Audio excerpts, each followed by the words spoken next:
For a suitcase carry or a farmer's carry, the instructions go for both. I'm going to demo a suitcase carry because the farmer's carry is the same thing, but on both sides.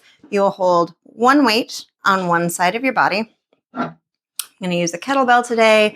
You can use any sort of weighted object, dumbbells, kettlebells, of course, and then a heavy backpack full of books.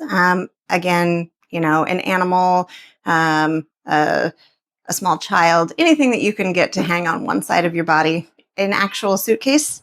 Taco, you want help? No? Okay. Doesn't want to be our suitcase today. It's a good try. Worth a try. So for a suitcase carry, we will start with the weight in one hand, held like a suitcase. And you're going to want to start with your spine straight and standing straight up and down.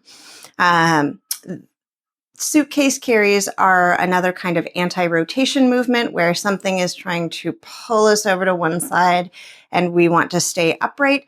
So part of that is certainly the side of the body that is working on the carry. And then the other part is to keep the side that is not working strong, because it is also working, even though we don't think of it as the working side.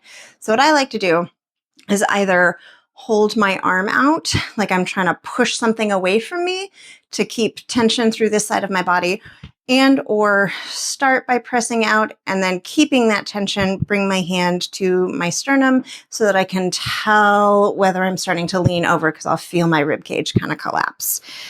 I'm going to pull my shoulder blade down toward my hip to engage my lats. I'm going to tuck my tail and tuck my ribs. I'm going to try to hold this position as I carry. So you can, if you have space, you can certainly walk around and do the carry. The high knees are optional, but they do add a little bit more work and a little bit more stability. So you can do that. If you're actually carrying, walking is fine because you have that movement. But if you're standing in place and doing a carry in place, I do recommend doing the high knees. So you'll do that for the time allotted, and then you'll switch sides.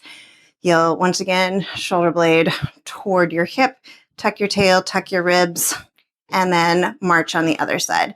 Things that you're watching out for are that you don't do this, that you don't do this, and that you don't end up collapsing into yourself. Less common, but sometimes happens, is that you don't end up trying to engage your lats just by throwing your shoulders back, losing that neutral spinal extension. So you want to keep everything pretty much in line and just march for whatever time you have prescribed. That's going to be your suitcase carry. And remember, that's pretty much the same form for the farmer's carry. Just for a farmer's carry, you'll have one in each hand, same engagement, and then march. All right, now you try.